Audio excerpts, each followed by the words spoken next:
Hey everyone, tonight we're stepping back in time, way back, to a land of honor, steel, and surprisingly bland meals. You're picturing the samurai, okay? Aren't you elite warriors, clad in intricate armor, wielding razor-sharp katanas, and probably, in your mind's eye, dining on exquisite, artfully arranged plates of sushi and delicate tempura? Well, get ready for a reality check that might just make your late-night snack feel like a feast fit for a shogun. The truth is, the daily diet of a samurai was often far more practical, hearty, and, dare I say, mundane than you might ever imagine. You probably won't survive a single week on their actual fare without dreaming of a cheeseburger. So, before you get comfortable, take a moment to like the video and subscribe, but only if you genuinely enjoy what I do here. Let me know where you're listening from and what time it is for you right now. And if you're enjoying the vibe, like and follow the channel to keep this sleepy history train rolling. Now, dim the lights, maybe turn on a fan for that soft background hum, and let's ease into tonight's journey together. You see, the image of the samurai we hold dear is often heavily influenced by later periods of peace and prosperity when culinary arts flourished. But for the vast majority of samurai history, especially during eras of constant warfare, their diet was built for survival and sustenance, not gastronomic delight. Their meals were designed to fuel grueling training, long marches, and the sudden, explosive energy required for combat. Forget your artisanal sourdough. Think of something that would stick to your ribs and keep you going for days. The core of their nutrition wasn't delicate fish, though that certainly had its place, but something far more fundamental and, frankly, filling our grains. In. It's a mainstream historical fact that the staple foods for almost everyone in feudal Japan, including samurai, were rice, millet, and barley. These weren't just side dishes. They were the main event, often making up the vast majority of a meal. Imagine sitting down to breakfast, lunch, and dinner, and finding a hearty bowl of grains staring back at you day after day. This wasn't because they disliked variety. It was simply the most efficient and reliable way to provide the caloric intake necessary for a physically demanding life. They weren't counting carbs, but they were certainly consuming a lot of them. You might even argue that their diet was the original carb loading, way before marathon runners made it fashionable. A quirky or fringe tidbit is that while rice became the most prestigious grain, particularly for samurai, during earlier periods and in poorer regions, other grains like millet awa, barley mugi, and foxtail millet kibi were often mixed with rice or eaten entirely on their own. This wasn't just to stretch the more expensive rice. These grains offered different nutritional profiles and could grow in harsher conditions. So, your samurai might not always have had gleaming white rice. Sometimes it was a rougher, heartier mix that perhaps had more in common with your grandmother's birdseed mix than a gourmet dish. Historians still argue whether the widespread consumption of these lesser grains by samurai was purely an economic necessity or also a deliberate choice for their perceived health benefits. Were they being frugal or just trying to avoid a rice-only diet-induced vitamin deficiency? You're picturing yourself, a hardened samurai, after a long day of drills. You're hungry, truly ravenous, and what awaits you, not a beautifully plated selection of sashimi, but a steaming bowl of mixed grains, perhaps with a bit of salted fish on the side. This humble, consistent diet was the bedrock of their physical prowess, the silent, unsung hero behind countless battles and legendary feats. It might not be Instagram-worthy, but it got the job done, powering a warrior class through centuries of Japanese history. You've just wrapped your head around the basic, carb-heavy foundation of a samurai's meal, a far cry from the delicate fare often associated with modern Japanese cuisine. Now, let's zoom in on the undisputed king of their diet. Rice, curry. It wasn't just a food, it was life, currency, and the very symbol of wealth and status in feudal Japan. Its presence, or indeed its absence, shaped everything from battle strategies to social hierarchies. It's a mainstream historical fact that Risur Gohan was the absolute cornerstone of the Japanese diet for millennia. For the samurai, in particular, polished white rice was highly prized, though as we touched on, often mixed with other grains depending on the era and their personal wealth. Think of it as their daily bread, pasta, and potatoes, all rolled into one humble, yet incredibly vital, grain. A samurai's stipend wasn't paid in gold coins, but in koku, a unit of rice, roughly enough to feed one person for a year. This meant your very income, your family's sustenance, and your lord's ability to pay his warriors literally hinged on the annual rice harvest. You can almost feel the collective anxiety whenever a typhoon threatened the paddies. A quirky or fringe tidbit, while white rice was a symbol of status, it actually lacked some of the nutrients found in brown rice, which contained the German bran. However, brown rice genmai spoiled faster and was harder to digest if not prepared carefully.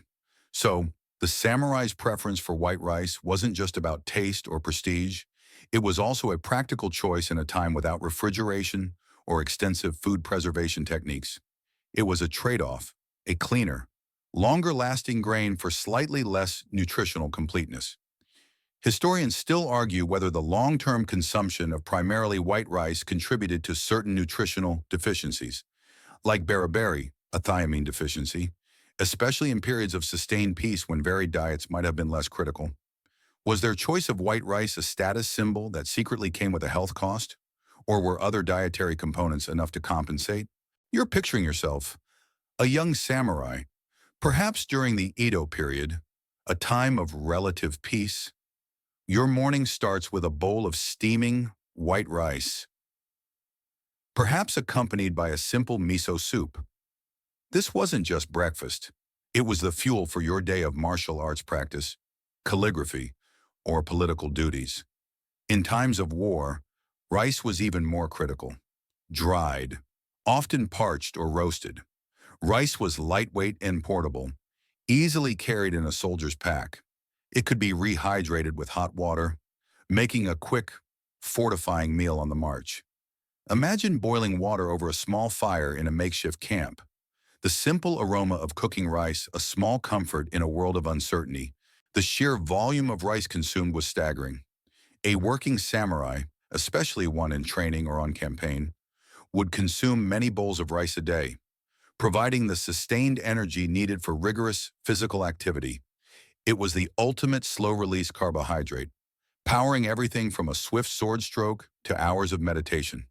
So much next time you scoop a spoonful of rice onto your plate, remember that you're partaking in a culinary legacy that fueled an entire warrior class, day in and day out, for centuries.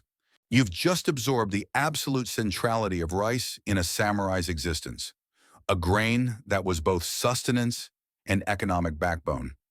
Now, let's move on to its almost inseparable companion, a fermented marvel that provided not just flavor, but vital nutrition.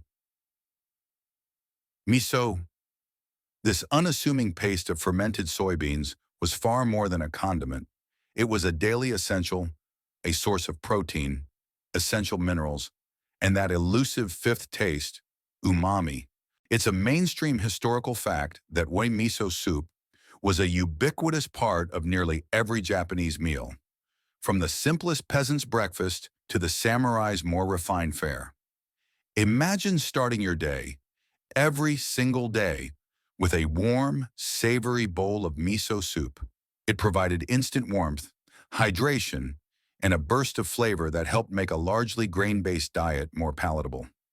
The fermentation process itself, involving soybeans, rice or barley koji, a type of mold, and salt, created a remarkably stable and nutrient-dense food that could be stored for long periods. You can almost smell the comforting, earthy aroma wafting from every humble kitchen and grand castle alike. A quirky or fringe tidbit is that beyond its nutritional benefits, miso was also valued for its perceived medicinal properties. Traditional Japanese medicine often attributed various health benefits to fermented foods, and miso was no exception. It was believed to aid digestion thanks to its probiotic qualities, though they didn't have that term back then, strengthen the body, and even help recover from fatigue. So, your samurai wasn't just enjoying a tasty soup. They were likely consuming it as a daily tonic, a vital component for maintaining their demanding physical regimen. Historians still argue whether the precise strains of beneficial bacteria in historical miso varied significantly enough by region and production method to result in noticeably different health outcomes. Was your miso better for your gut than your rival clans? You're picturing yourself, a samurai on a cold morning, perhaps before a rigorous training session. Your first bowl is a simple miso soup, steaming hot. Into it might go a few slivers of seaweed, perhaps some chopped scallions if you were lucky, or a few rehydrated dried vegetables. This wasn't just a starter. For many, it was breakfast. A quick and efficient way to get essential nutrients into their system before facing the day's challenges. During periods of scarcity or on campaign, a samurai might carry dried miso balls, which could be quickly dissolved in hot water to create an instant, fortifying broth. It was the original just add water meal, centuries before instant ramen. The richness of miso, its distinctive umami flavor, also served as a versatile seasoning for other dishes. It could be used to marinate fish, flavor vegetables, or even mixed with other ingredients to create simple sauces. This versatility meant that even with a limited palette of ingredients, a skillful cook could create varied and satisfying meals. Miso truly was the unsung hero of the samurai diet, providing consistent flavor and vital nutrients that powered these warriors through centuries of Japanese history. You've just been warmed by the comforting embrace of miso, the versatile, fermented backbone of a samurai's meal. Now, let's dive into another crucial component of their diet, one that might align a bit more with your modern expectations: fish. While not always the delicate, raw slices we associate with sushi today, fish, in its myriad forms, provided essential protein and a vital connection to Japan's abundant marine resources. It's a mainstream historical fact that as an island nation, Japan naturally relied heavily on the seafood as a primary protein source. For samurai, especially those living near the coast or major rivers, fish was a regular, if not daily, part of their diet. It wasn't just about fresh catch, though. Given the lack of refrigeration, preservation was key. Fish was commonly consumed, dried, salted, or fermented to extend its shelf life, ensuring a consistent protein supply even far inland or during long campaigns. Imagine the salty, umami scent of dried fish, hanging to cure in the sun, a constant presence in any fishing village. You might not have been able to catch of the day it, but you definitely ate it. A quirky or fringe tidbit is that in some regions, particular emphasis was placed on the consumption of fermented fish guts, like shiokara or fish paste, kamaboko, not just for flavor, but for their intense nutritional punch and ability to stimulate appetite. These might sound a bit challenging to the modern palate, but they were a resourceful way to utilize every part of the catch and pack a lot of flavor and nutrients into a small serving. So, while you might dream of tuna sashimi, your samurai counterpart might have been digging into something that tasted a bit more like a salty, pungent fish-flavored dynamite stick. Historians still argue whether the high salt content in these preserved fish products contributed to health issues, particularly hypertension, among the samurai class over generations, or if their physically demanding lifestyle mitigated these risks. Was their preservation method a necessary evil or a slow poison? You're picturing yourself at a samurai encampment, perhaps by a river. The day's meal might include grilled freshwater fish, simply seasoned, or if you were on the road, you might pull out a piece of dried fish rush from your pack, gnawing on it like a jerky stick, rehydrating it with sips of tea or water. Small, salted fish, like sardines or anchovies, were also staples, providing a quick, easy source of sustenance. These weren't extravagant feasts. They were fuel. The bones and heads, too, weren't wasted, often boiled down to make rich broths that added flavor and nutrients to their ever-present rice and miso. The diversity of fish available, from coastal catches to river dwellers, meant that the specific types consumed would vary greatly by region, but the principle remained the same. Fish was a crucial component of their protein intake, prepared in ways that maximized its availability and utility, allowing samurai to maintain their strength and readiness, whether in peace or war. You've just explored the marine bounty that fueled the samurai, from fresh catches to the deeply savory, sometimes challenging, preserved fish. Now, let's ground ourselves firmly in the earth and examine the crucial, yet often overlooked, role of vegetables in their diet.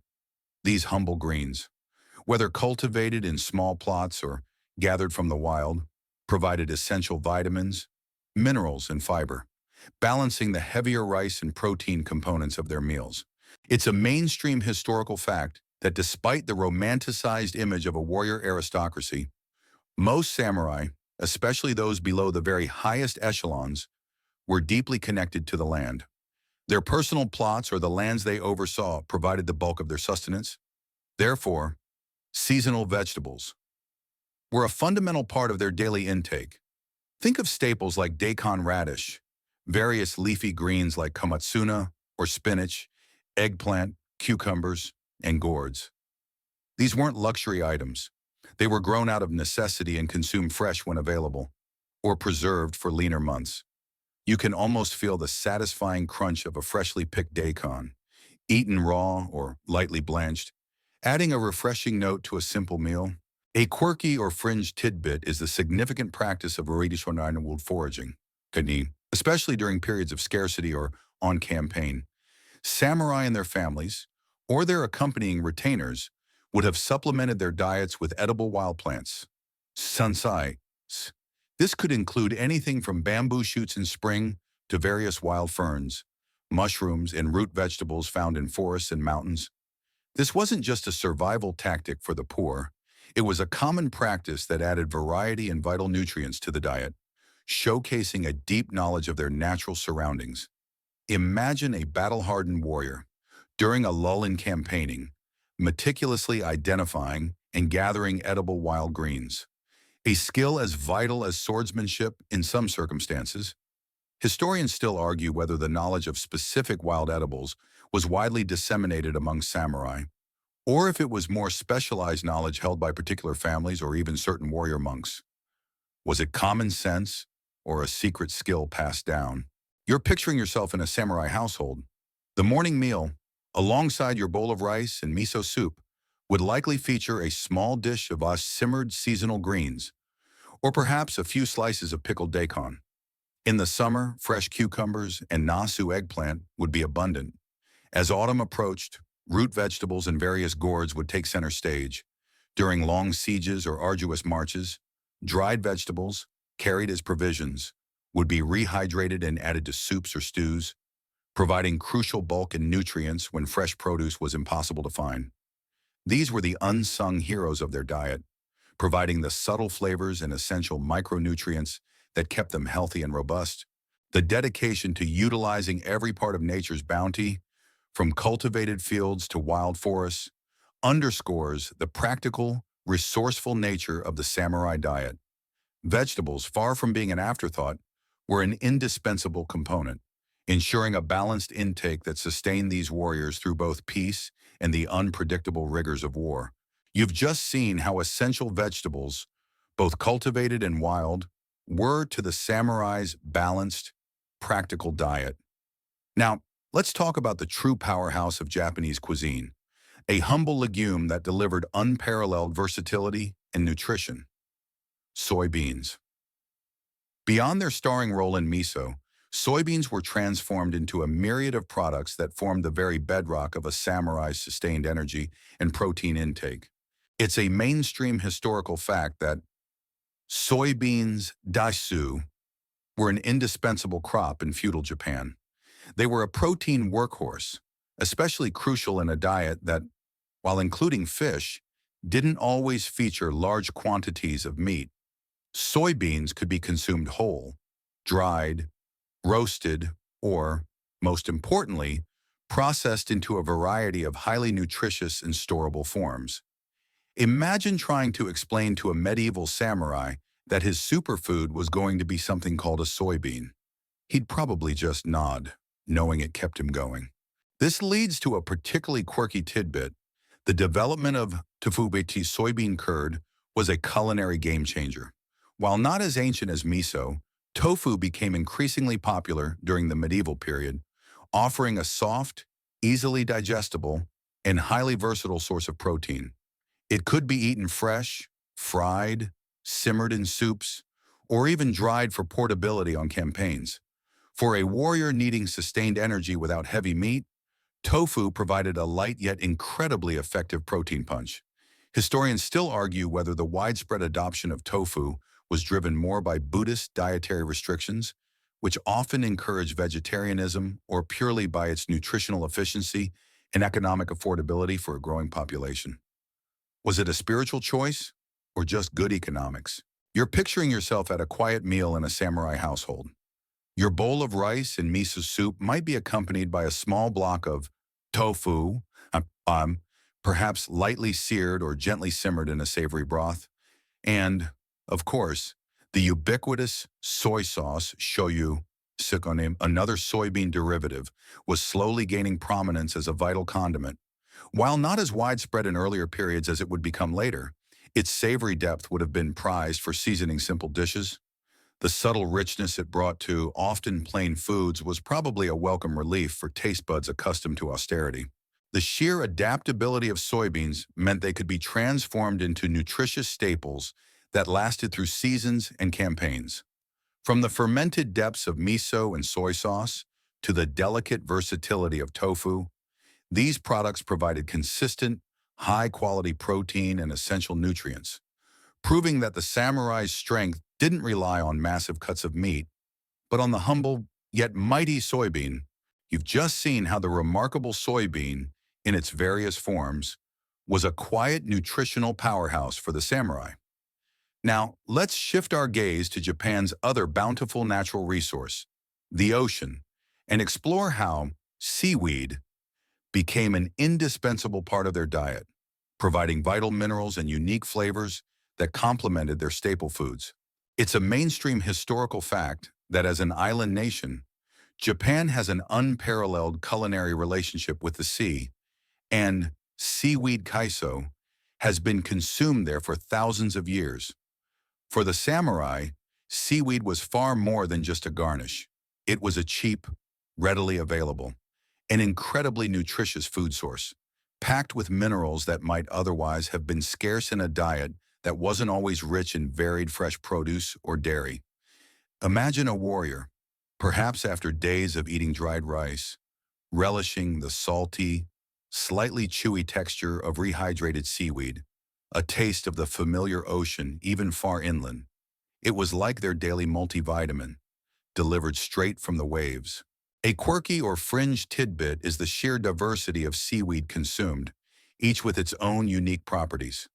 From the common rimap nori, the thin, dark sheets we see in sushi today, though in a much cruder form then, used to wrap rice or flavor dishes, to the thicker, heartier kombu, kelp used to make dashi broth stock or eaten simmered, and the slippery, mineral-rich wakame, often added to miso soup.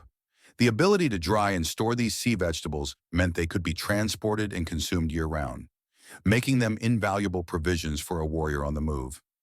Historians still argue whether the consistent consumption of iodine-rich seaweed played a significant role in protecting the general Japanese population, including samurai, from certain deficiency diseases that plagued landlocked European nations, or if its impact was more localized. Was it an ancient superfood that prevented goiters, or merely a tasty addition? You're picturing yourself in a samurai camp by the coast. The cooks might be simmering kombu to create a flavorful dashi for their miso soup, adding a profound depth of umami without needing animal products. Or perhaps you tear off a piece of dried nori, to wrap around a small ball of rice, creating a simple, portable, and nutritious snack. Even when far from the sea, bundles of dried seaweed would have been part of their provisions, easily rehydrated in water or added directly to a stew to enhance flavor and boost nutrient content. It was their natural seasoning, their vegetable, and their mineral supplement all rolled into one. The widespread and varied use of seaweed underscores the samurai's pragmatic approach to diet, leveraging every available natural resource. These humble sea vegetables, often overlooked in modern perceptions of warrior diets, were a silent yet crucial contributor to the sustained health and vitality of the samurai class, proving that true strength often comes from the most unexpected and seemingly simple fruits. You've just seen how seaweed, that incredible gift from the ocean, enriched the samurai's diet with vital minerals and flavor. Now let's pivot to another ancient and utterly indispensable technique that turned fleeting produce into long-lasting sustenance. Pickles. Far more than just a tangy side dish, fermented vegetables were critical for preservation, adding flavor, and providing beneficial microbes for gut health in an era without refrigeration. It's a mainstream historical fact that tsukemono, or Japanese pickles, have been a staple of the Japanese diet for centuries, appearing at virtually every meal, from humble pickled daikon radish takuan to more complex preparations of eggplant, cucumber, or even ginger. Pickling was an art form driven by necessity, by fermenting vegetables in salt, rice bran nuka, miso, or soy sauce. Perishable produce could be stored for months, even through the harsh winters, providing essential vitamins and fiber when fresh options were scarce. You can almost hear the rhythmic crunch of a samurai biting into a crisp, tart pickle, a refreshing counterpoint to a bowl of plain rice. A quirky or fringe tidbit is the concept of nukazuke, pickles made by fermenting vegetables in a bed of roasted rice, bran salt, and water.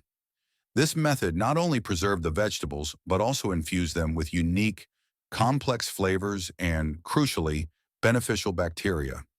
These naturally occurring probiotics would have aided digestion and potentially boosted gut health, a concept utterly unknown to them, but instinctively practiced. So, your samurai wasn't just enjoying a tangy snack.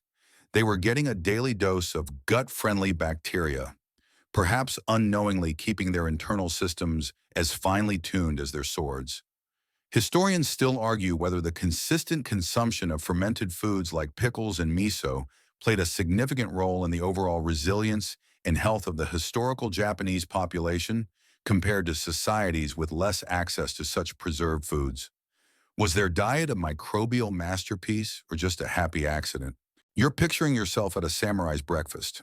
Alongside your rice and miso, there would almost certainly be a small plate of pickles, turing. These weren't just for taste. They were often seen as aids to digestion, cutting through the richness of other foods or stimulating the appetite. On campaign, pickled vegetables, being non-perishable and compact, would have been invaluable. Imagine pulling out a handful of salted pickled plums, umeboshi, from your provisions. Their intense sourness would not only ward off thirst, but also provide a quick energy boost and act as a natural antiseptic.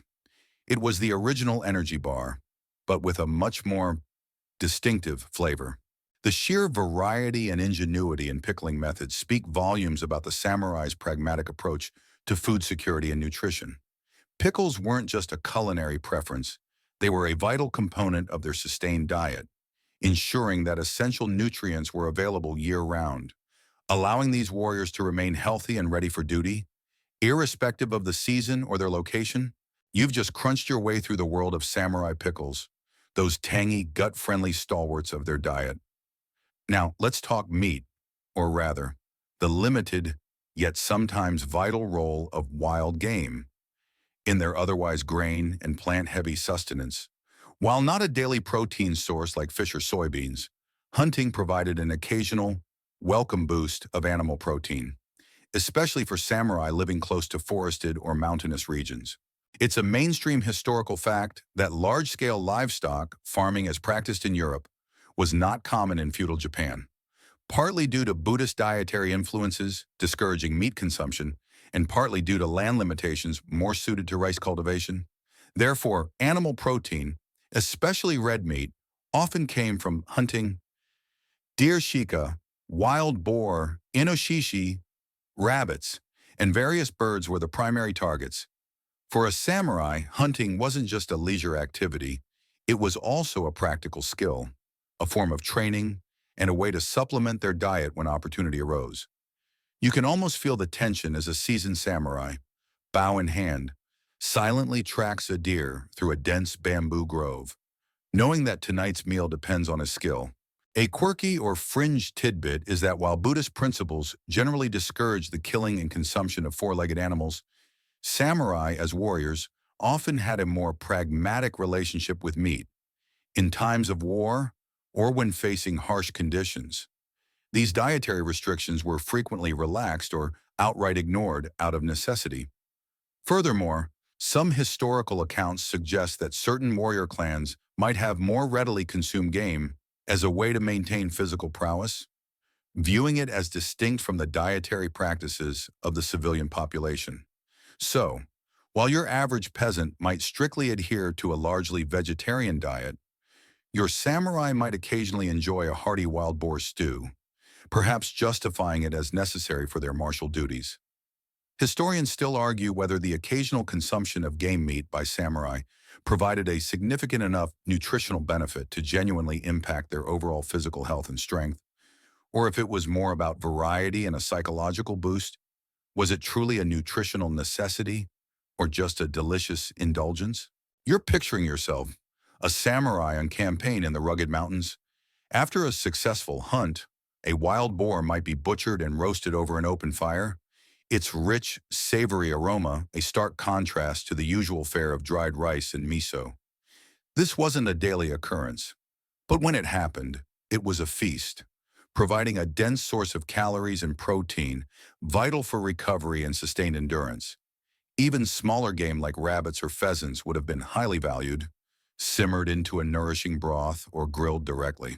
The inclusion of wild game in the samurai diet underscores their adaptability and resourcefulness. While not the consistent staple that rice or fish were, these occasional protein boosts provided crucial sustenance, demonstrating that even a warrior class with a largely plant-based foundation knew how to leverage the bounty of nature to maintain their formidable physical capabilities. You've just explored the occasional, yet significant, contribution of wild game to the samurai's table. Now, let's bring it closer to home, looking at the more consistent, though still supplementary, protein sources provided by poultry and eggs. While not as central as fish or soybeans, the humble chicken and duck offered accessible meat and vital eggs, rounding out the samurai's protein intake when other options were scarce. It's a mainstream historical fact that poultry, particularly where chickens and ducks, eating, were commonly kept in feudal Japan, not just for meat, but crucially for their eggs. While large-scale poultry farming for meat was not widespread, most households, including those of samurai and their retainers, would keep a small flock. Chickens required relatively little space and could forage for much of their own food, making them an efficient source of supplemental protein. You can almost hear the familiar clucking in the background of a samurai compound, a subtle sign of a steady, if modest, food supply. A quirky or fringe tidbit is that in some periods, eggs were consumed with a degree of reverence, sometimes even seen as symbols of new life or purity, and occasionally used in medicinal preparations. While often eaten simply boiled or raw, they could also be incorporated into more elaborate dishes for special occasions, or just to provide a quick, nutrient-dense boost for a warrior. Imagine a samurai cracking open a fresh egg, perhaps even consuming it raw as a quick source of energy before a challenging task. Historians still argue whether the consumption of eggs was consistently widespread among all samurai, or if it varied greatly depending on regional availability and specific clan customs regarding diet. Was it a universal breakfast item or a rare treat for some? You're picturing yourself, A samurai preparing for the day. A simple breakfast might include a bowl of rice with a freshly boiled egg, providing a concentrated burst of protein and fat to fuel your morning training. For dinner, perhaps a small piece of chicken meat, gently simmered in a savory broth with vegetables, offering a lighter alternative to fish or heavier game. During times of conflict, dried or preserved egg products were also a possibility, though less common than dried fish or grains. The emphasis, as always, was on practicality and efficiency, maximizing nutritional output from easily managed domestic animals. The contributions of poultry and eggs, though perhaps less dramatic than a wild boar hunt, were consistent and reliable.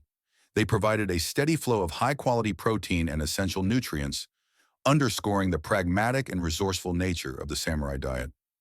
It wasn't about extravagant feasts, but about ensuring a consistent supply of varied nutrients to maintain peak physical condition. You've just seen how poultry and eggs provided a steady, if modest, stream of protein for the samurai. Now, let's indulge our sweeter side and explore the role of other fruits are in their diet. While perhaps not a daily staple in the way grains were, fruits offered welcome sweetness, vital vitamins, and a refreshing break from the savory and earthy flavors of their usual fare. It's a mainstream historical fact that Japan, with its diverse climate zones, boasts a wide array of indigenous fruits.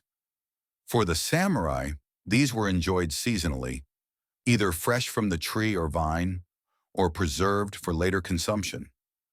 Common fruits included persimmons kaki, mandarins mikan, peaches momo, plums umi, and various berries. These weren't just delicious treats, they were crucial sources of vitamins and natural sugars, especially important in a diet that didn't feature highly processed foods. You can almost taste the juicy sweetness of a perfectly ripe persimmon, picked fresh from the tree on a crisp autumn day. A quirky or fringe tidbit is the particular reverence for persimmons. Beyond being a popular fresh fruit, dried persimmons, hoshigaki, were a common and highly valued preserved food. The process of drying them intensified their sweetness and created a chewy texture, making them an excellent source of concentrated energy and a delightful treat, especially during the lean winter months. Imagine a samurai, after a long, cold day, savoring a dried persimmon, its natural sugars providing a much-needed energy boost. Historians still argue whether certain fruits, like plums, Japanese apricots, were cultivated more for their medicinal properties, e.g., umeboshi as a digestive aid and antiseptic, than for their purely culinary appeal, especially in a warrior's diet. Were they considered food or medicine first? You're picturing yourself in a samurai's garden during late summer. Perhaps you're reaching for a ripe peach. Its fuzzy skin and sweet flesh, a rare luxury. In autumn, the branches of persimmon trees would be laden with fruit, some destined to be eaten fresh, others carefully peeled and hung to dry, becoming the sweet hoshigaki that would sustain them through winter. Plums, often pickled into the intensely sour umeboshi, were also invaluable. Used not just as a condiment, but also as a revitalizing snack, especially on strenuous journeys. These weren't dessert courses after a multi-course meal. They were wholesome, natural additions to a practical diet. Fruits, with their seasonal availability and the ingenuity of preservation, provided both nutritional balance and sensory pleasure for the samurai. They offered a natural sweetness and vital nutrients that helped maintain health and morale, proving that even a warrior's austere diet had room for nature's sweet offerings. You've just enjoyed the natural sweetness of fruits in the samurai diet. Now, let's immerse ourselves in a truly multifaceted aspect of their daily lives. Tea, far more than just a beverage. Tea was ritual, medicine, social lubricant, and a crucial source of hydration, woven deeply into the fabric of samurai culture and daily sustenance. It's a mainstream historical fact that tea arrived in Japan from China centuries before the samurai era solidified, but it was during their ascendancy, particularly with the rise of Zen Buddhism, that tea truly became integrated into warrior culture. The formal tea ceremony, chinoyu, became a profound practice for samurai, offering a moment of tranquility, discipline, and aesthetic appreciation amidst the chaos of their lives. But beyond the ceremony, everyday tea consumption was vital. Imagine a grizzled warrior, fresh from training, unwinding with a simple bowl of hot tea, the warmth seeping into his bones. It was a moment of peace, a quiet anchor in a demanding existence. A quirky or fringe tidbit is the belief in tea's medicinal properties. Beyond its perceived ability to sharpen the mind and aid digestion, various types of tea were thought to possess specific healing qualities. Green tea, rich in antioxidants, though they wouldn't have known that term, was considered a general tonic. Certain herbal infusions, often brewed like tea, were used to treat ailments from fevers to fatigue. So your samurai wasn't just quenching his thirst. He was potentially imbibing a daily dose of natural medicine. Historians still argue whether the widespread consumption of green tea, particularly its catechins, significantly contributed to the overall health and longevity of the samurai class compared to contemporary European populations. Was it truly a secret health elixir, or just a refreshing beverage? You're picturing yourself in a samurai's dwelling, perhaps a modest one. The day often began with hati, ri, a simple, unceremonial brew of roasted green tea bancha or coarser leaves. This provided warmth and a gentle stimulant, setting the tone for the day. Throughout the day, especially during breaks in training or study, more tea would be consumed, serving as a clean, safe source of hydration in an era when water quality could be suspect. In battle or on long marches, powdered green tea matcha could be carried, easily mixed with hot water for a quick, energizing, and fortifying drink, a bit like an ancient energy shot. It was both a solemn ritual and a pragmatic daily necessity. The omnipresence of tea in the samurai's life underscores its practical importance for hydration and its cultural significance for mindfulness and discipline. It wasn't just about liquid intake, it was about grounding oneself, focusing the mind, and benefiting from its subtle medicinal qualities. Tea truly was an indispensable part of their diet and daily routine, a humble leaf that brewed strength, focus, and calm. You've just sipped your way through the world of samurai tea, understanding its multifaceted role beyond mere refreshment. Now, let's uncork another significant beverage, one often associated with celebration, but which had a surprisingly practical place in the samurai diet sake. While certainly enjoyed for revelry, sake's consumption was often driven by reasons extending far beyond mere intoxication, including its caloric value and even perceived medicinal properties. It's a mainstream historical fact that sakura, or Japanese rice wine, has been brewed and consumed in Japan for well over 1,000 years. While its ceremonial role in religious rituals and celebratory feasts is well known, sake was also consumed in more modest quantities as part of the daily diet, particularly among the warrior class who could afford it.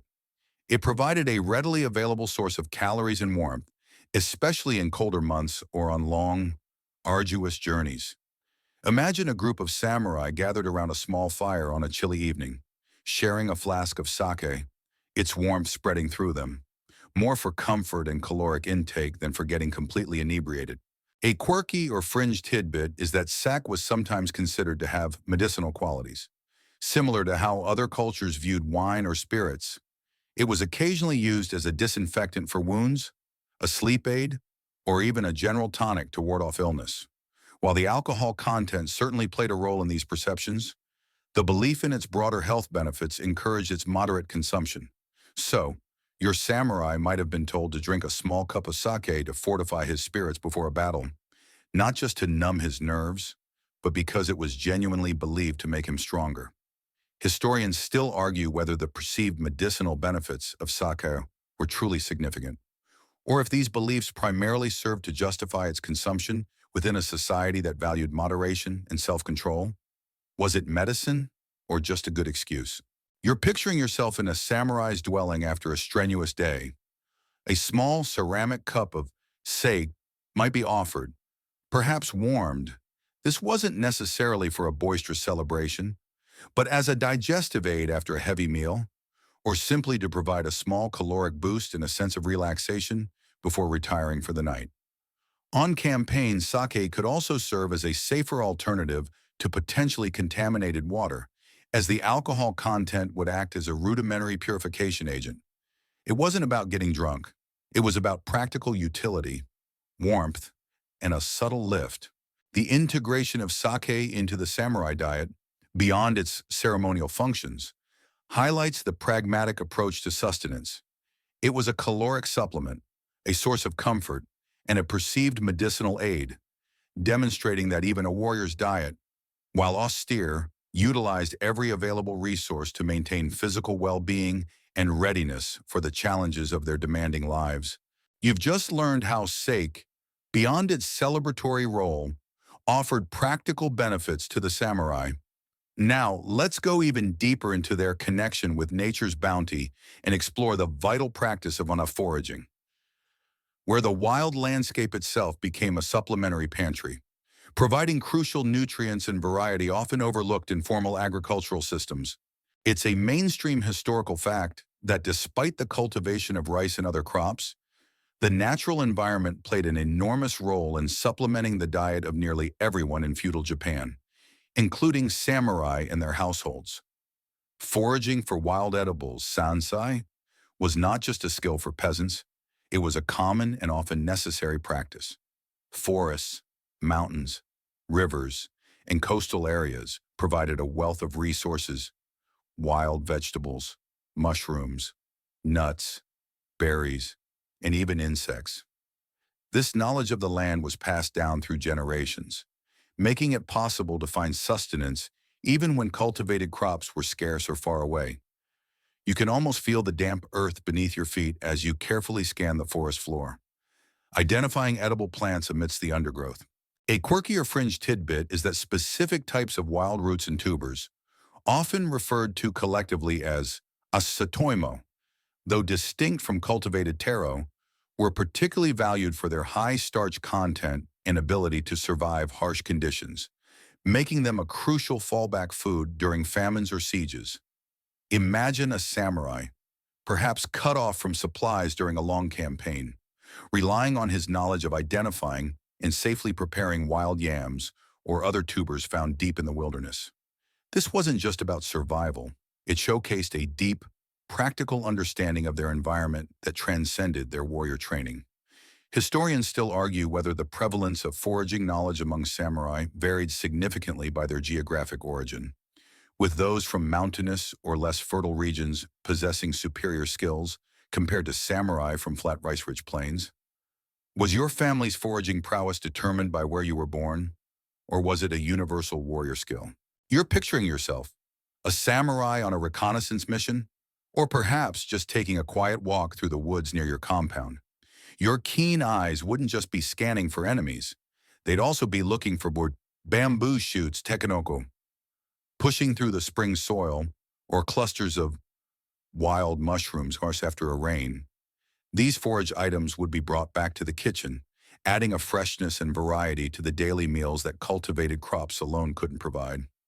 During times of war, this knowledge became even more critical, allowing warriors to live off the land when supply lines were cut or when stealth required minimal reliance on external provisions. The art of foraging underscores the samurai's profound connection to their environment and their pragmatic adaptability. It highlights how their diet was not just a matter of cultivation, but a resourceful interplay with the wild, ensuring that even in the most austere or challenging circumstances, a source of vital nourishment was often just a careful search away. You've just seen how foraging turned the natural landscape into a vital part of the samurai pantry. Now let's consider how geography itself profoundly influenced what landed on a samurai's plate by exploring regional variations.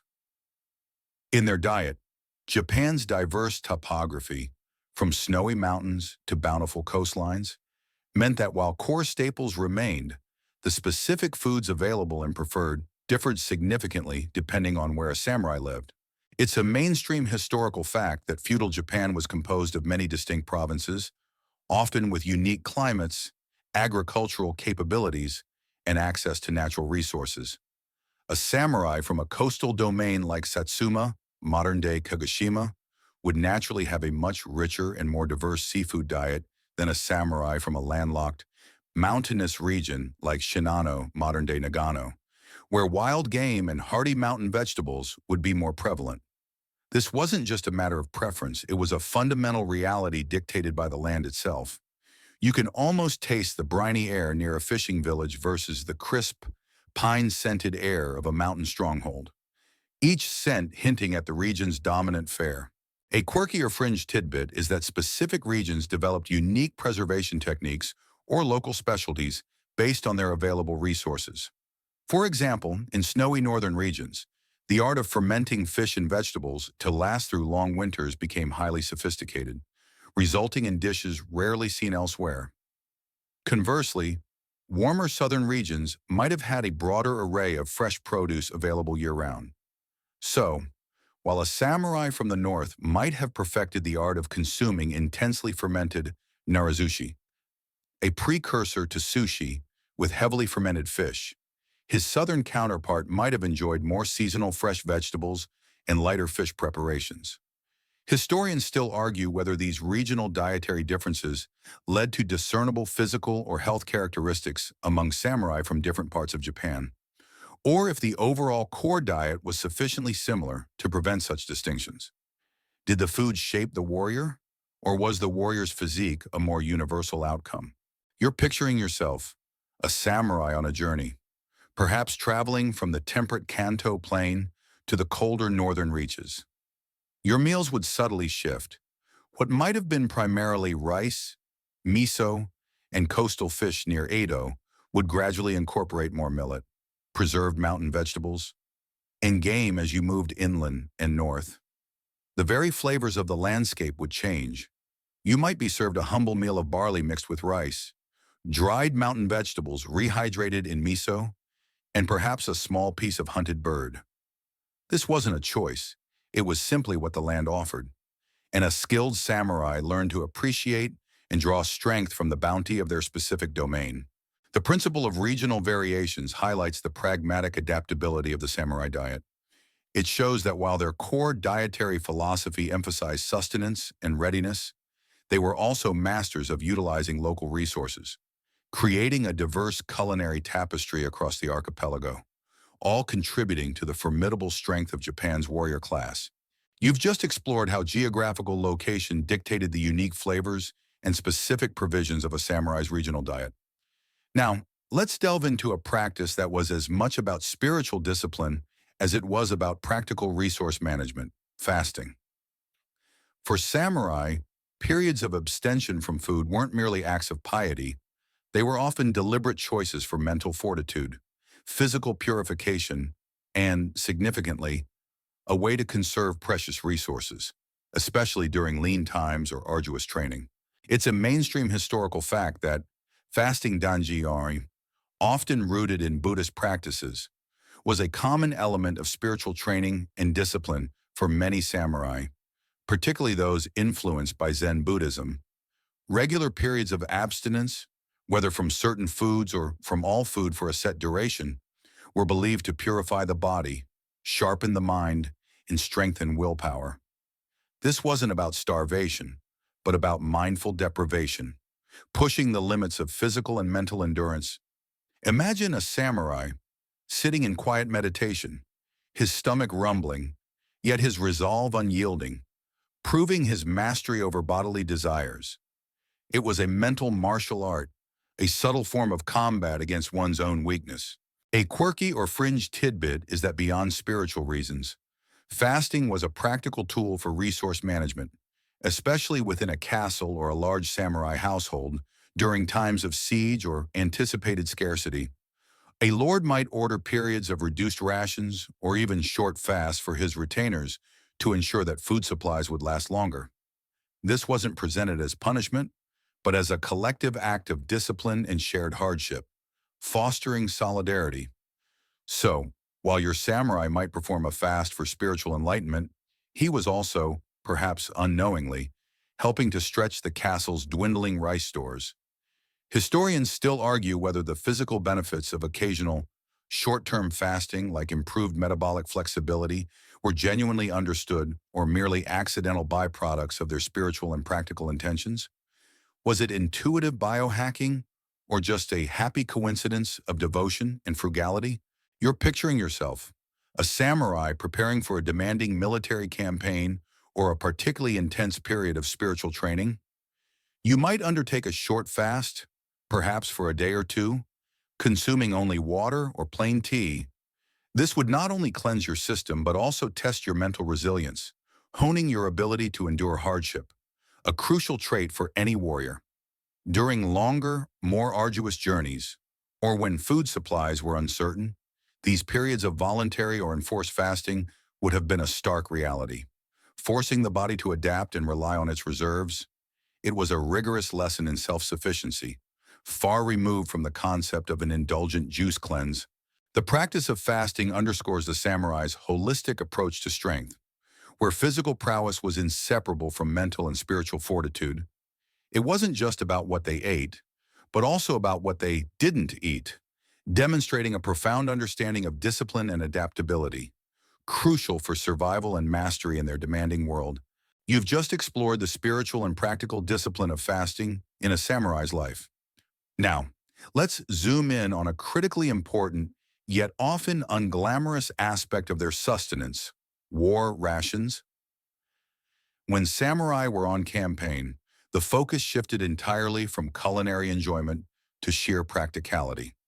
With food designed for portability, durability, and maximum sustenance under arduous conditions, it's a mainstream historical fact that logistics were a massive challenge for any army in feudal Japan.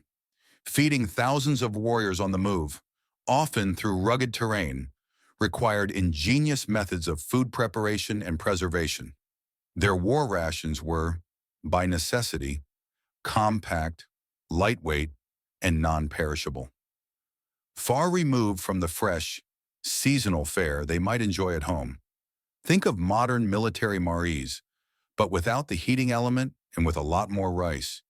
You can almost feel the gritty texture of dried food between your fingers, a stark reminder that you're far from home and hearth. A quirky or fringe tidbit is the widespread use of dried rice balls, hoshi-e, as a primary campaign food. Rice would be cooked, then dried in the sun, sometimes seasoned with salt or plum vinegar. These rock-hard little spheres could be carried in a soldier's pouch for weeks, rehydrated simply by soaking them in water or hot tea, or even eaten dry as an emergency ration.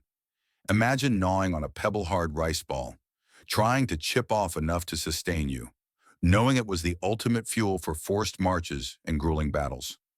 Historians still argue whether the consistency and quality of these dried rations were sufficient to prevent widespread malnutrition among samurai, particularly during extended sieges or long-distance campaigns, or if they often suffered from significant caloric and nutrient deficits. Was it adequate sustenance, or just barely enough to survive? You're picturing yourself, a samurai on a long march, perhaps through a cold, rainy landscape.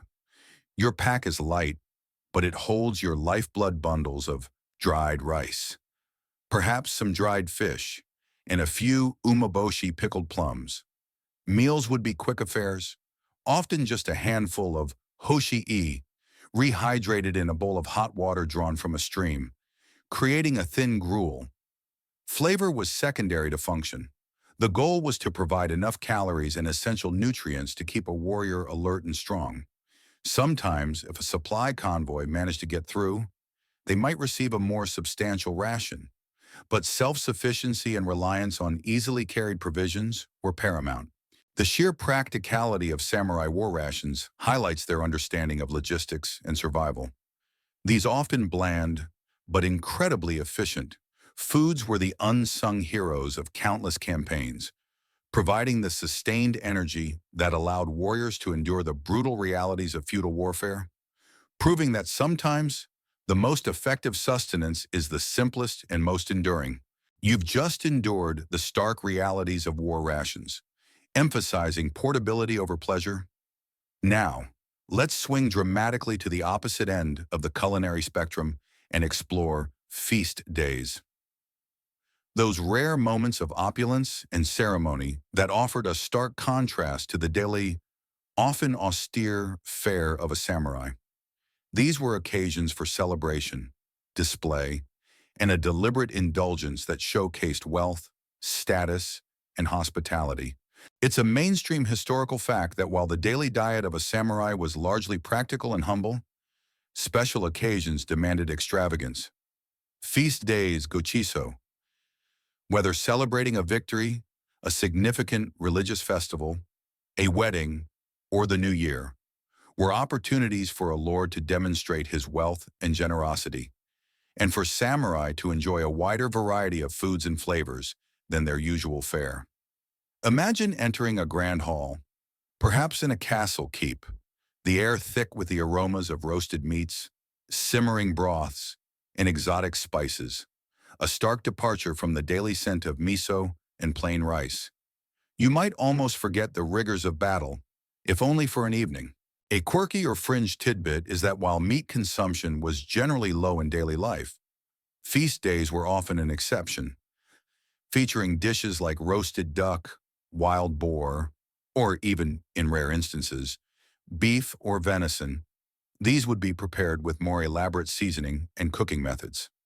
Furthermore, the presentation of food became as important as the food itself, with dishes meticulously arranged to be visually appealing, mirroring the aesthetic sensibilities of the samurai class.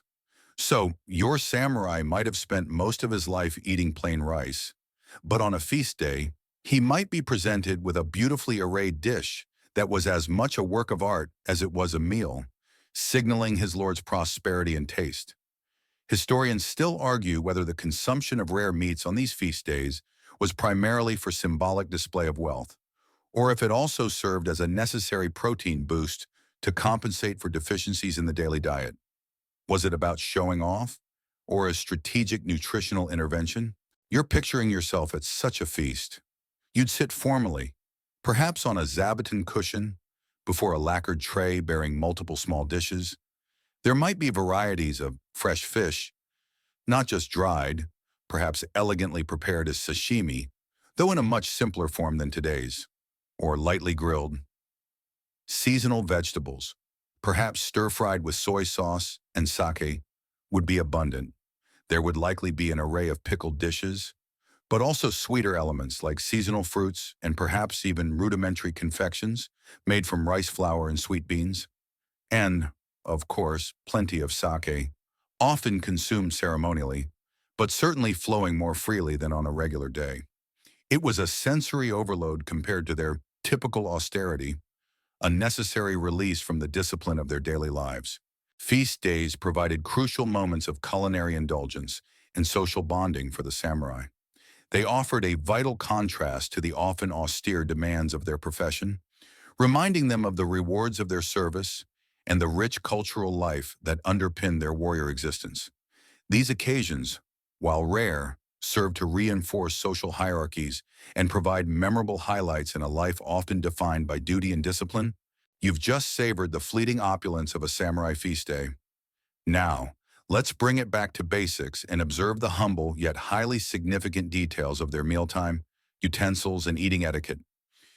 Far from being a chaotic free-for-all, eating for a samurai, even a simple meal, was often governed by specific tools and formal customs that reflected their emphasis on discipline, mindfulness, and social hierarchy.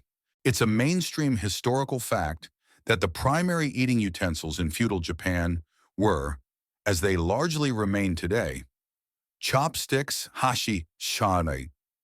These simple wooden or bamboo implements were expertly wielded for consuming everything from grains to small pieces of fish and vegetables. In addition, individual lacquer bowls for rice and miso soup, and perhaps a small ceramic plate for side dishes, form the standard personal tableware. Forks and knives, being associated with the consumption of larger pieces of meat in a different culinary tradition, were virtually unknown. You can almost hear the soft clinking of chopsticks against ceramic, a quiet rhythm accompanying their meals. A quirky or fringe tidbit is the strictness of eating etiquette.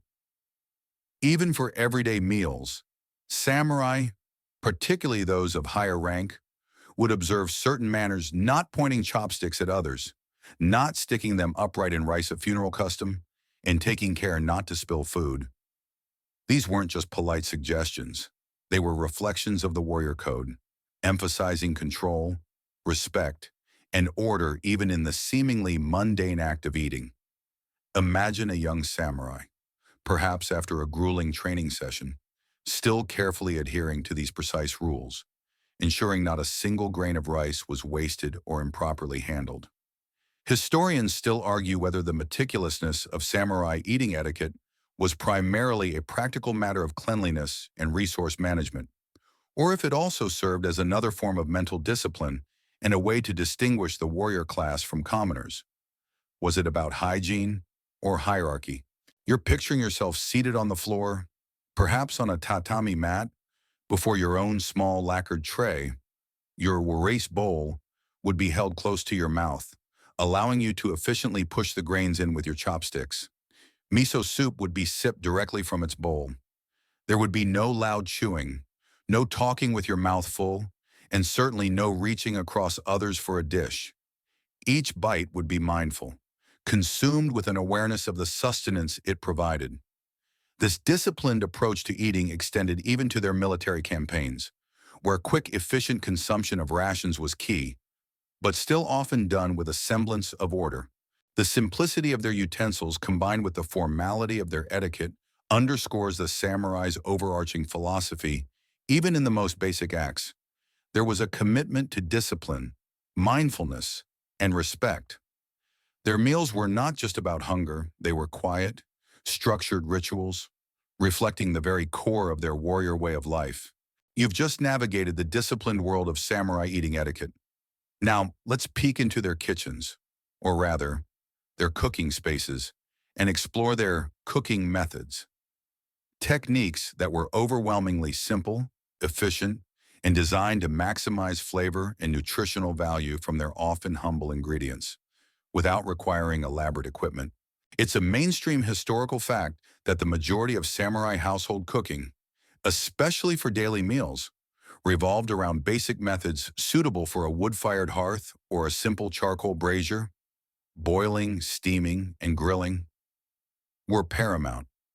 These methods were efficient, required minimal fat, and preserved the natural flavors and nutrients of their ingredients.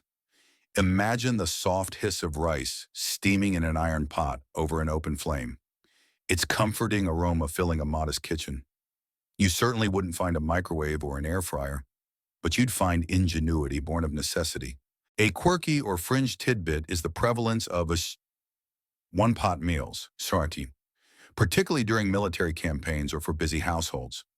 Dishes like amarwapti nabamano, hot pot or simple stews where rice, vegetables, and small pieces of fish or dried meat were cooked together, were common. This minimized cooking time, conserved fuel, and ensured that all the nutrients from the ingredients were retained in the broth. So, your samurai might be eating what we consider a balanced meal from a single vessel, maximizing efficiency. Historians still argue whether the simplicity of their cooking methods primarily stem from a lack of sophisticated culinary technology, or if it also reflected a philosophical preference for natural flavors and an avoidance of unnecessary complexity. Was it just basic, or was it a conscious aesthetic choice? You're picturing yourself in a samurai kitchen, perhaps a small, functional space within a compound. An iron pot might be bubbling over a low fire, gently simmering vegetables for a daily stew. Next to it, rice might be steaming, its fluffy grains forming the foundation of the meal. Fish, either fresh or rehydrated dried varieties, would often be grilled directly over charcoal, imparting a smoky flavor that enhanced its simplicity. These weren't elaborate, multi-step recipes. They were quick, nutritious preparations designed to fuel a warrior and his family efficiently. Even their pickles, while complex in fermentation, required little active cooking once the process began. The emphasis on simple cooking methods underscores the pragmatic and resourceful nature of the samurai diet.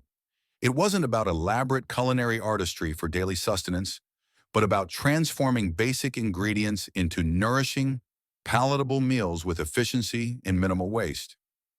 These fundamental techniques form the backbone of their sustained physical prowess, proving that complex flavors aren't always necessary for profound strength.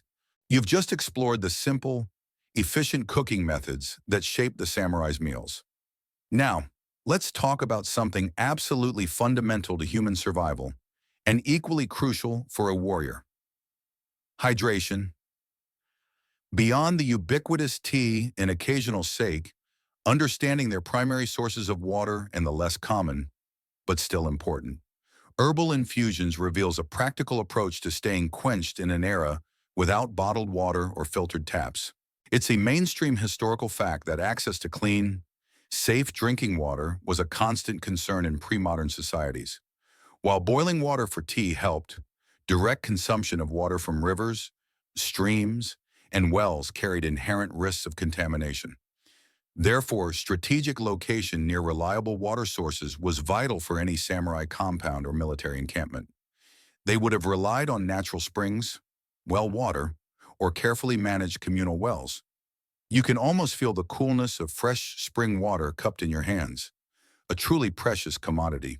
A quirky or fringe tidbit is the use of herbal infusions, senjairu, not just for medicinal purposes, but also as flavored, potentially safer alternatives to plain water.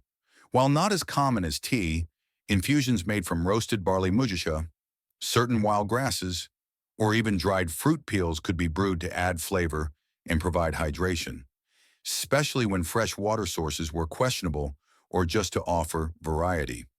So, your samurai might not have been reaching for a sports drink, but he might have enjoyed a cool cup of mujika on a hot day, providing both hydration and a subtle, earthy flavor. Historians still argue whether the common practice of boiling water for tea and some herbal infusions inadvertently contributed to better public health and lower rates of waterborne illnesses in feudal Japan compared to regions where raw water consumption was more prevalent. Was their love of tea an accidental public health boon, or just a delicious habit? You're picturing yourself, a samurai on a long, hot march. Your primary source of hydration would be the contents of your water-gourd hyotan, likely filled from the purest stream or well encountered. During a break, if conditions allowed, a small fire might be lit to boil water, not just for tea, but to make it safer for drinking, perhaps with a handful of wild mint or some dried barley added for flavor. Back in the castle, cisterns would collect rainwater, or wells would provide a steady supply. But even then, boiling or brewing was often the preferred method of consumption. It was a constant, mindful effort to stay hydrated and avoid illness. The pragmatic approach to hydration underscores the samurai's constant awareness of their environment and the subtle challenges it presented. Water, in its purest form or enhanced by simple infusions, was the lifeblood that kept these warriors functioning, proving that even the most formidable individuals rely on the most basic of needs, meticulously managed. You've just quenched your thirst with the samurai's methods of hydration. Now, let's add some zest to their often simple meals by exploring their condiments and flavorings. In an era before complex spice routes delivered global ingredients, the samurai relied on a relatively limited but ingeniously used palette of local seasonings to enhance their food, turning bland sustenance into palatable, sometimes even delicious fare. It's a mainstream historical fact that salt shio was the most fundamental and universally used flavoring agent. Beyond taste, salt was crucial for food preservation, especially for fish and vegetables. Its subtle application could bring out the natural flavors of ingredients, making even plain rice more enjoyable. Imagine the simple joy of a samurai adding a pinch of good quality sea salt to a bowl of freshly cooked rice, transforming it into something deeply satisfying. This wasn't just about making things taste good, it was about making them edible and desirable, especially in times of scarcity. A quirky or fringe tidbit is the surprisingly sophisticated use of umeboshi pickled plums as a versatile flavoring.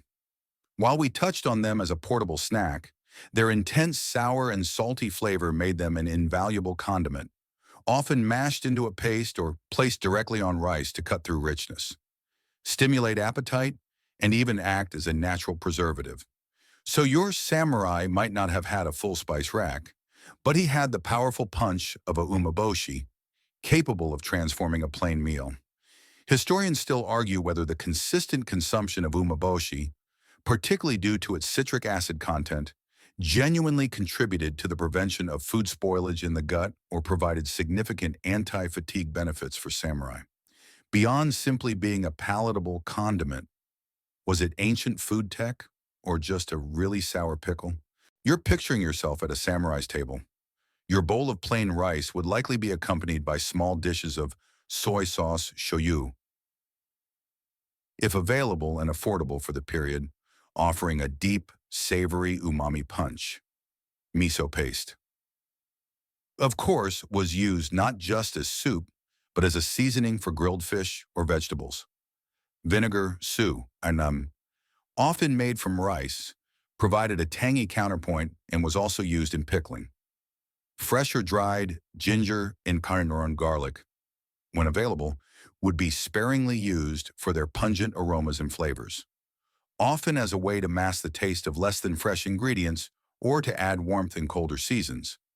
Even simple sesame seeds, toasted for fragrance, could elevate a plain bowl of greens. The ingenious use of these basic condiments allowed the samurai to create variety and appeal within a largely restricted diet. It demonstrates their pragmatic approach to sustenance, ensuring that even their austere meals were not merely functional, but also offered enough flavor to be consumed consistently, fueling their demanding warrior lives. You've just added flavor to the samurai's plate with their clever use of condiments. Now let's hone in on a truly foundational, yet often invisible, aspect of their diet: fermentation's critical role. This ancient biological process wasn't just about creating unique flavors. It was an absolute necessity for food preservation and nutrient enhancement, making it arguably the unsung hero behind the samurai's sustained health and readiness. It's a mainstream historical fact that in an era without refrigeration, canning, or modern food chemistry, fermentation was the primary method for preserving perishable foods and extending their usability throughout the year. From soybeans to fish and vegetables, fermentation transformed raw ingredients, preventing spoilage and creating new, often more digestible, forms of sustenance. Think of miso, soy sauce, and pickles, staples we've already discussed, all products of ingenious fermentation. You can almost smell the distinct, earthy aroma of a fermentation crock, a quiet testament to vital microbial activity. A quirky or fringe tidbit is the deep, almost instinctive understanding of the benefits of fermentation.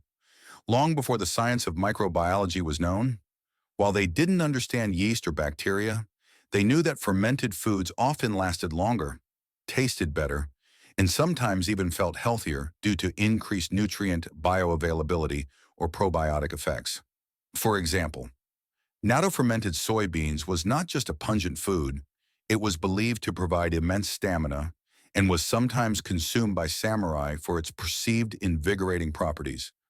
A direct result of the fermentation process creating unique enzymes and vitamin K2.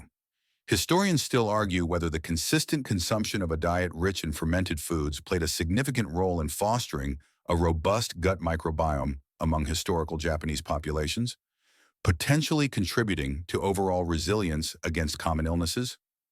Was their fermented diet an ancient form of health optimization, or just a happy accident of preservation? You're picturing yourself in a samurai household. Every season's bounty would, in part, be destined for fermentation. Fresh vegetables would be placed in nuka pots to become crisp pickles. Batches of soybeans would be carefully cultivated with koji mold, eventually becoming rich miso paste. Quickly. Fish would be salted and allowed to ferment, creating pungent, highly nutritious staples. This wasn't just about adding flavor to their food. It was about ensuring there was food year-round. that could sustain a warrior through lean winters or prolonged military campaigns. The intricate dance of microbes in their food supply was literally keeping them alive and strong. The absolute centrality of fermentation underscores the samurai's incredible ingenuity and resourcefulness in managing their food supply. It highlights how a seemingly simple biological process was foundational to their ability to thrive, providing consistent, nutritious sustenance that allowed them to maintain their demanding physical lives and fulfill their warrior duties. You've just been introduced to the invisible, yet critical, world of fermentation that underpinned the samurai diet. Now let's tie all these threads together and explore the direct link between their diet and physical prowess. The seemingly mundane foods they consumed weren't just random choices. They formed a robust nutritional strategy that directly supported the rigorous physical demands of samurai life, enabling their legendary strength, endurance, and readiness for battle. It's a mainstream historical fact that the life of a samurai was incredibly demanding. From grueling martial arts training, often involving hours of sword practice, archery, and unarmed combat, to long marches on campaign and the explosive energy required in actual battle. Their physical output was immense. Their diet, rich in complex carbohydrates from rice and other grains, provided the sustained energy needed for endurance. The protein from fish, soybeans, miso, tofu, and occasional game or poultry supported muscle growth and repair. You can almost feel the disciplined strength in their movements, powered by bowls of humble rice and miso.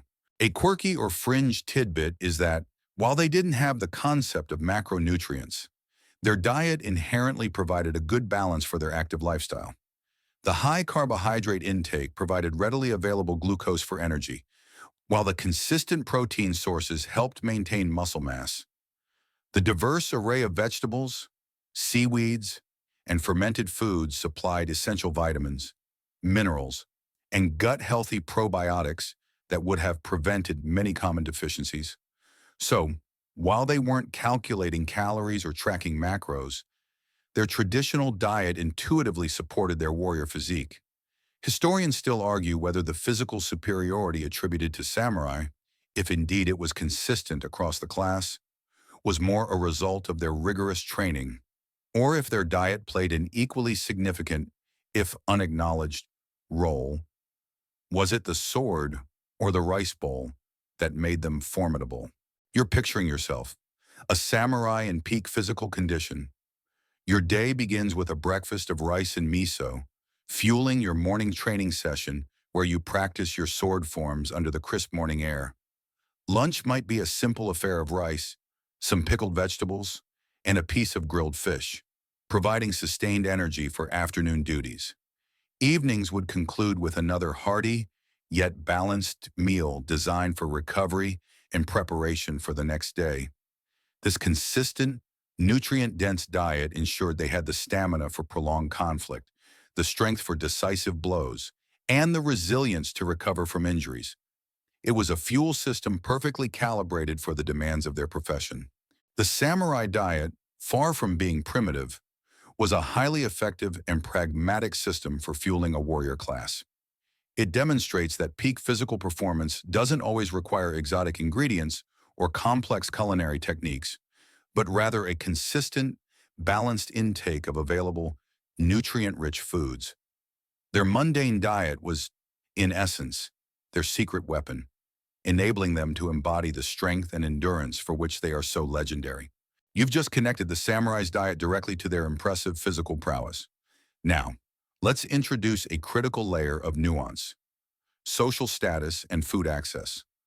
While we've discussed general samurai diet, the specific variety, quality, and even quantity of food available to a samurai were heavily dictated by their rank, their wealth, and the prosperity of their domain. Not all samurai ate equally, and their plates often told a story of their position in the feudal hierarchy. It's a mainstream historical fact that feudal Japanese society was rigidly stratified, and this hierarchy extended directly to food.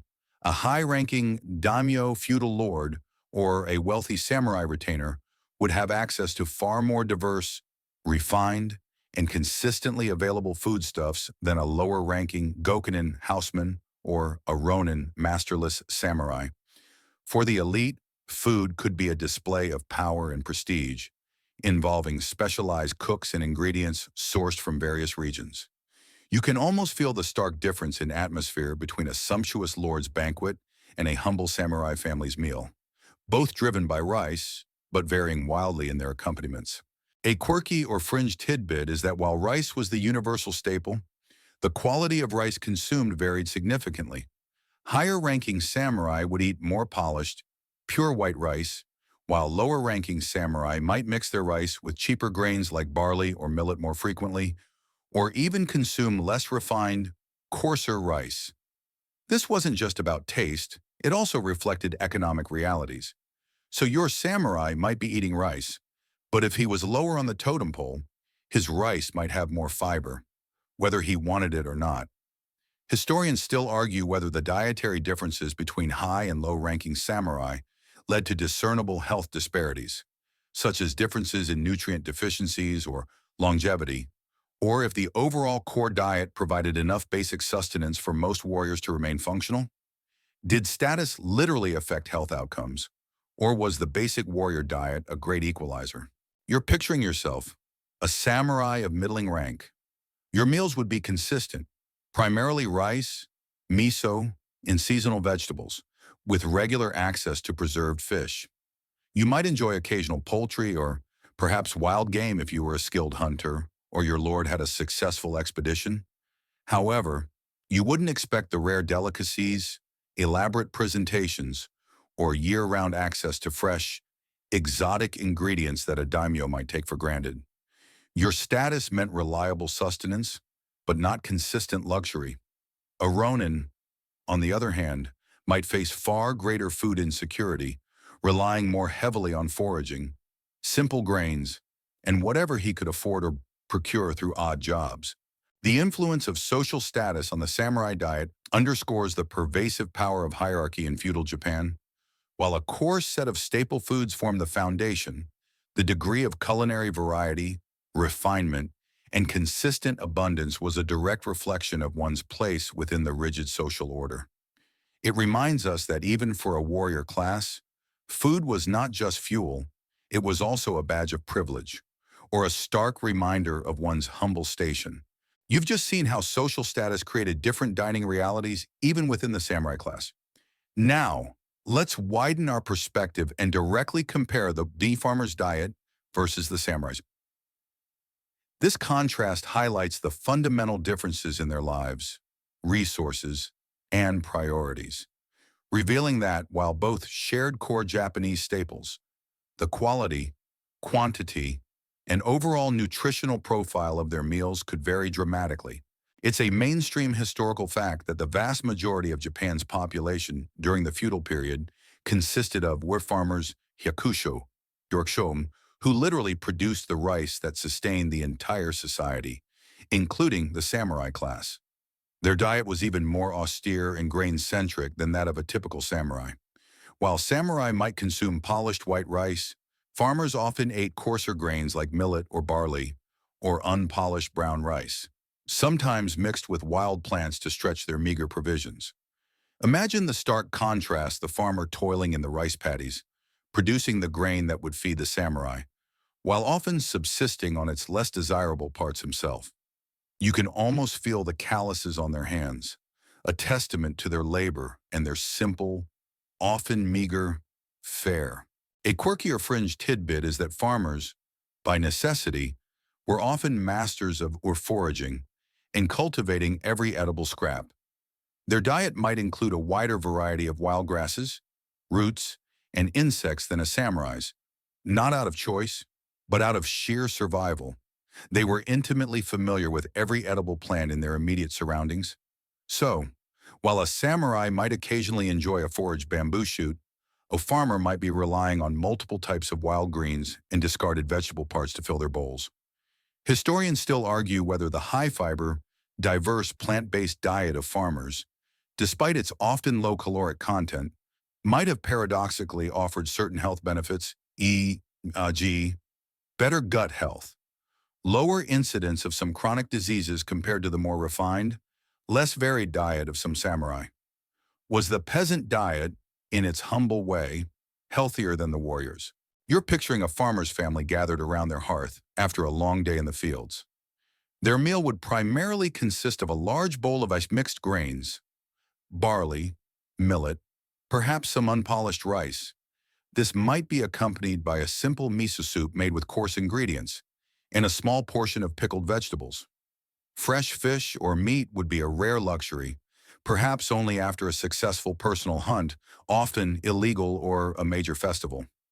Their bodies were fueled by sheer endurance and the most basic, readily available carbohydrates, reflecting a life of ceaseless physical labor. The concept of 3 square meals might have been a distant dream. The comparison between the farmers' and samurai's diets underscores the inherent inequalities of feudal society. While the samurai diet was designed for a warrior's peak performance, the farmer's diet was a testament to resilience and survival on the very edge of subsistence. It reminds us that food was not just fuel, but a profound indicator of one's place within the societal order, reflecting privileges and hardships alike. You've just seen the stark contrast between the farmer's subsistence and the samurai's sustenance. Now, let's consider how, despite Japan's long period of relative isolation, there were still limited but notable foreign influences on their cuisine, subtly shaping the samurai's diet over centuries and adding new flavors to their otherwise traditional palate.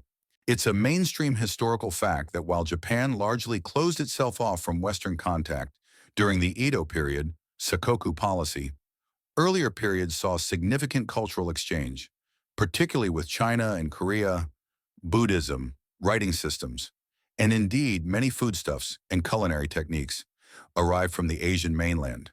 For example, soybeans, tofu, and tea. All staples of the samurai diet originally came from China. These weren't just new ingredients. They profoundly integrated into and reshaped Japanese eating habits over centuries, becoming so fundamental that their foreign origin was largely forgotten.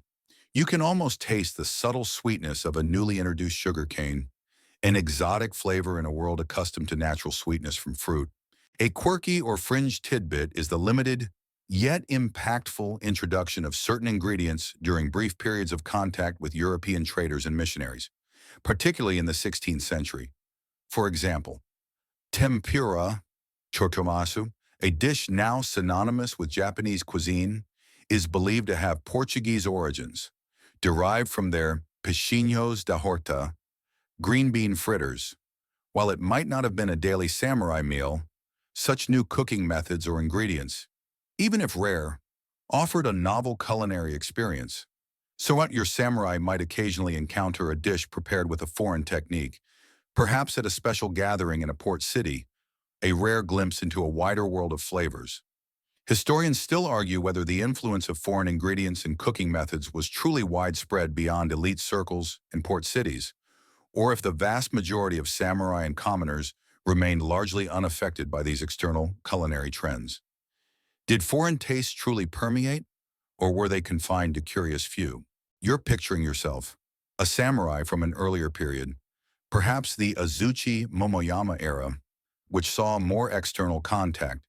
Your diet would still be overwhelmingly traditional, but you might occasionally encounter new seasonings, like black pepper introduced via trade or dishes with her sweeteners, beyond traditional fruit. A rare luxury. While the Japanese palate remained largely distinct, these subtle infusions of foreign culinary ideas demonstrate that even a seemingly insular culture was not entirely untouched by global flows. The core principles of their diet, emphasizing seasonal, local ingredients, remained steadfast. But occasional foreign whispers added a fascinating, if rare, complexity. The subtle foreign influences on samurai cuisine highlight the slow evolution of even deeply traditional diets. While their core sustenance remained remarkably consistent, these occasional infusions of new ingredients or techniques added layers of flavor and broadened their culinary horizons, proving that even the most stoic warriors could appreciate a novel taste or a surprising culinary innovation. You've just glimpsed the subtle foreign influences that occasionally grace the samurai's plate. Now, let's bring it back to a fundamental and deeply ingrained aspect of their dietary rhythm: seasonal eating. The samurai's diet was not merely practical, it was a profound reflection of nature's calendar, dictated by the relentless cycle of the seasons and the produce, each one generously or sparingly offered. It's a mainstream historical fact that in feudal Japan, almost all food consumption was inherently seasonal. There were no global imports of fresh produce out of season, no temperature-controlled warehouses, and limited means of long-term preservation beyond drying, pickling, and fermenting. Therefore, the samurai, like everyone else, ate what was available locally and freshly in that particular season. Spring brought fresh greens and bamboo shoots. Summer offered cucumbers and eggplant.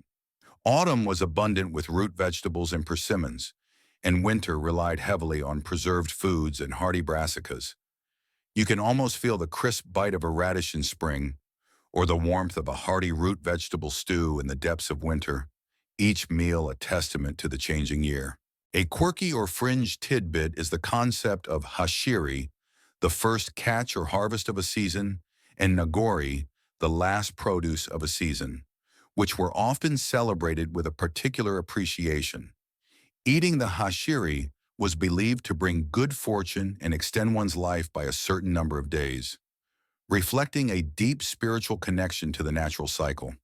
So, a samurai might relish the very first bamboo shoot of spring, not just for its taste, but for its symbolic significance and perceived health benefits. Historians still argue whether this meticulous adherence to seasonal eating, combined with their preservation techniques, provided a more nutritionally robust diet overall by ensuring a varied intake of different micronutrients throughout the year, compared to more monocultural diets in other regions. Was their seasonal eating simply practical, or also inadvertently superior for health? You're picturing yourself, a samurai, deeply attuned to the natural world. Your morning miso soup might feature tender, bamboo shoots; in spring, delicate, wakame seaweed; in summer, hardy, daikon radish; in autumn, and dried tofu or preserved greens in winter. Your fish intake would also shift with the migratory patterns and spawning seasons of various species. This constant rotation of ingredients, dictated by nature, ensured a constantly varied intake of nutrients, preventing boredom and potential deficiencies that could arise from eating the exact same foods year-round.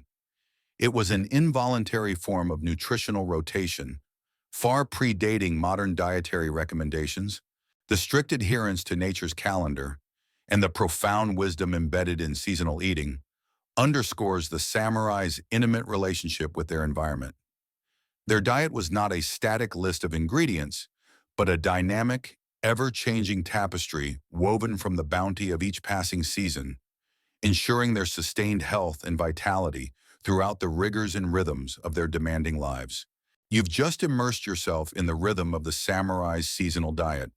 Now, let's soberly consider the flip side: diet-related health issues.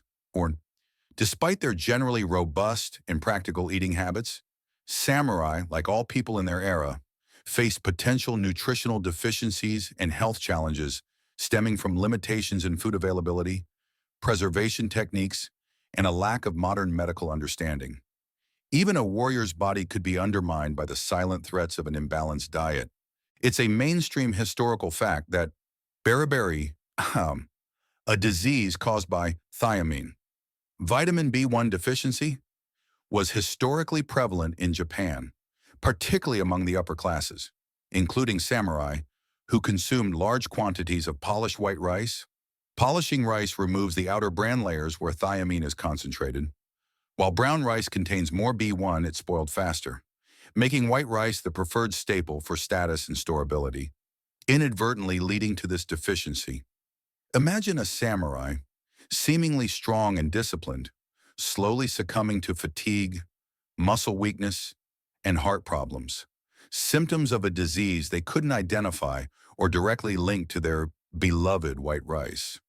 You can almost feel the insidious creep of this invisible enemy, weakening a warrior from within. A quirky or fringe tidbit is that while beriberi was a significant concern, other less dramatic, but still impactful, deficiencies might have occurred. For example, in landlocked areas with limited access to fresh fish or seaweed, iodine deficiency could have led to goiters. Similarly, if access to fermented foods was inconsistent, or if certain regions lacked particular fresh produce, other vitamin or mineral deficiencies could have subtly impacted their health and performance. So, while they might have been powerful warriors, a subtle dietary imbalance could have left them less resilient than they appeared. Historians still argue whether the occasional consumption of wild forage foods and the consistent intake of various fermented products were sufficient to mitigate the risk of all docked potential micronutrient deficiencies, or if a significant portion of the samurai population quietly suffered from chronic, undiagnosed nutritional problems. Was their diet a preventative shield or a subtle source of vulnerability? You're picturing yourself, a samurai living in a castle, eating your daily bowls of highly polished white rice. While it fueled your physical training, the lack of sufficient thiamine over time could lead to weakness in your legs, difficulty walking, and general malaise, symptoms that might be attributed to fatigue, aging, or even spiritual causes rather than a simple dietary oversight. Periods of prolonged campaigning, where the diet became even more restricted to dried rations, would exacerbate any existing deficiencies. The very pride in their polished rice, a symbol of their status, might have been a silent undermining force to their health. The reality of diet-related health issues reminds us that even the most robust and seemingly well-planned historical diets had their blind spots. Despite their pragmatic approach to sustenance, the samurai were ultimately limited by the scientific understanding of their era, facing health challenges that were as invisible and relentless as any enemy on the battlefield. You've just peered into the diet-related health challenges faced by samurai, even amidst their disciplined eating. Now, let's bring our journey to a gentle close by exploring the enduring legacy of the samurai diet's principles, tracing how their pragmatic, resourceful, and often humble approach to food subtly yet profoundly influenced what we recognize today as modern Japanese cuisine. It's a mainstream historical fact that many of the fundamental components and philosophical underpinnings of contemporary Japanese cooking have direct roots in the everyday diet of the feudal era, including that of the samurai, the centrality of arisho as a staple, the ubiquitous presence of miso soup, the reliance on a fish as a primary protein, the art of pickling tsukemono, afain, and the extensive use of the seaweed. These are all direct descendants of the sustenance that fueled samurai for centuries. You can almost taste the echoes of history in a modern bowl of miso soup or a perfectly prepared piece of grilled fish. Flavors that have transcended time. A quirky or fringe tidbit is how the samurai's emphasis on simplicity and showcasing the natural flavor of ingredients, born out of necessity and Zen aesthetic, laid the groundwork for the refined minimalism often seen in high-end Japanese cuisine today. Dishes like kaiseki, traditional multi-course dinner, might be incredibly elaborate, but their core often highlights seasonal ingredients prepared with minimal fuss, a direct lineage from a warrior's appreciation for pure, unadulterated sustenance. So, while a samurai never ate a kaiseki, his underlying philosophy about food probably shaped its subtle elegance.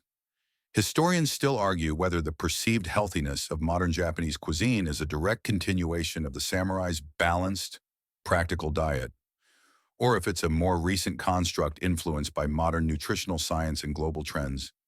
Did the samurai set the standard for healthy eating, or are we just projecting modern ideals onto their past? You're picturing yourself in a modern Japanese restaurant. The careful presentation, the respect for seasonal ingredients, the small, balanced portions, the prominence of rice, fish, and pickled vegetables. All these elements are echoes of the samurai's table. Even the discipline and mindfulness associated with Japanese dining can be seen as a faint reverberation of the warrior's disciplined approach to all aspects of life, including their meals, the humble efficiency of their cooking methods, the ingenious use of fermentation, and their deep connection to local resources continue to shape culinary practices far removed from the battlefield. The legacy of the samurai diet is not one of exotic luxury, but of profound practicality, resilience, and a deep respect for nature's bounty. Their oddly mundane meals were not just sustenance for individual warriors, they were the foundation upon which an entire culinary heritage was built, proving that the most enduring traditions often spring from the most fundamental human needs. Now, as the flavors of history gently fade and the whispers of ancient kitchens grow soft, you can close your eyes.